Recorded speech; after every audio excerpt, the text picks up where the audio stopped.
à Sainte-Suzanne. Cette randonnée débute au phare de Sainte-Suzanne. On trouve à se garer sur le parking de l'office de tourisme.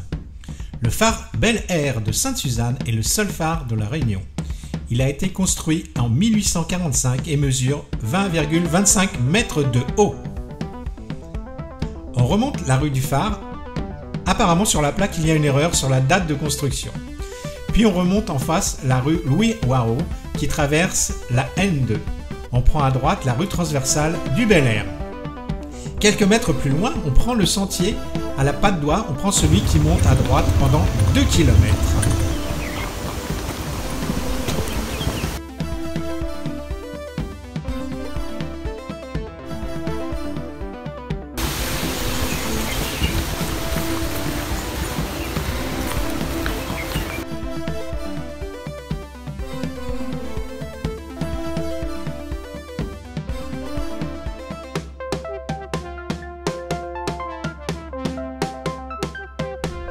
On tourne à gauche, puis on prend à gauche la rue de la Grande Ravine, le chemin Monaco et la rue de la Madeleine.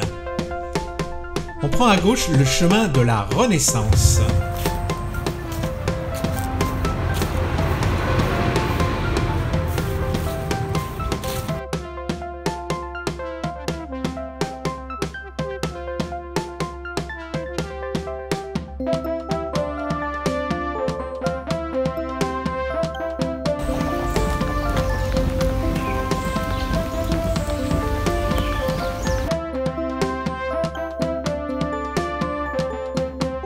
On arrive au Bassin-Rond.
Un champ d'ananas et un champ de bananes.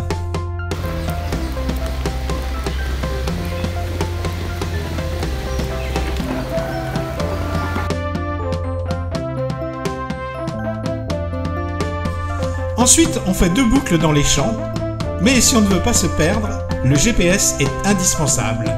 Sinon, on peut continuer à descendre le chemin de la Renaissance.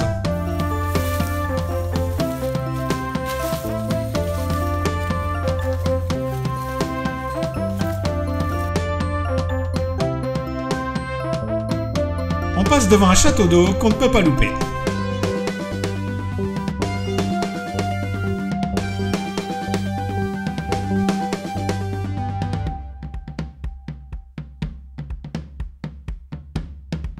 Après ce petit périple, on descend le chemin de la Renaissance à droite.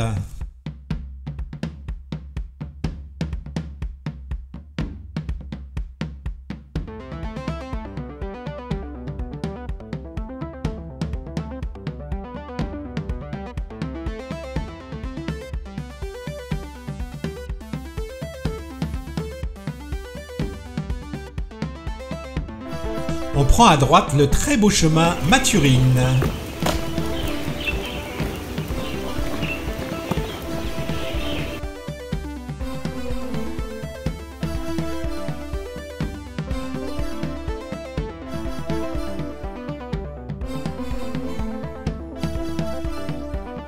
On passe devant un joli petit bassin.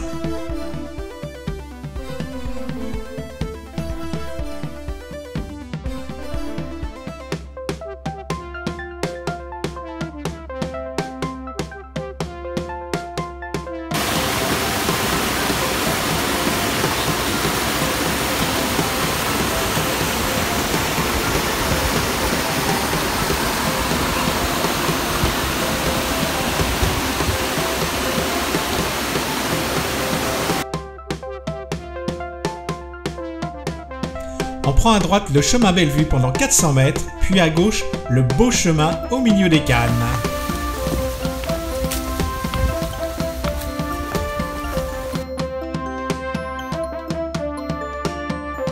Au fond, on aperçoit l'usine sucrière de Bois-Rouge. On passe devant le domaine de la vigne.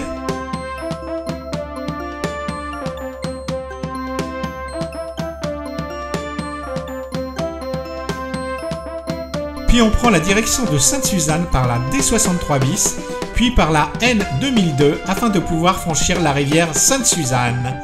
On passe devant le stade en eau vive de Sainte-Suzanne. Il est alimenté par les eaux de la rivière Sainte-Suzanne, dont il occupe la rive gauche, près de son embouchure.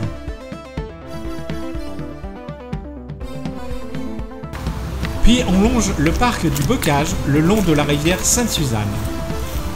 Helmont Albus, qui a découvert le procédé de pollinisation de la vanille alors qu'il n'avait que 12 ans et était encore esclave. On traverse la rivière Sainte-Suzanne et on se dirige vers le fond de mer. On passe devant l'église et la mairie. Et l'on prend pendant quelques mètres le chemin que suivait le Titrin.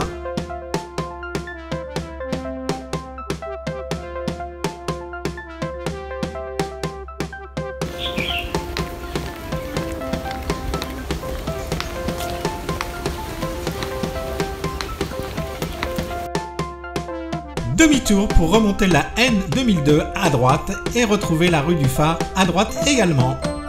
Là, on y retrouve le phare.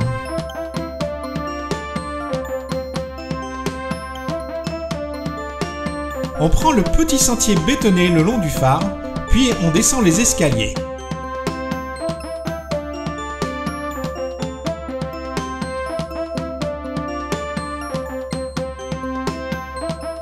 Il ne nous reste plus qu'à pique-niquer face à l'océan.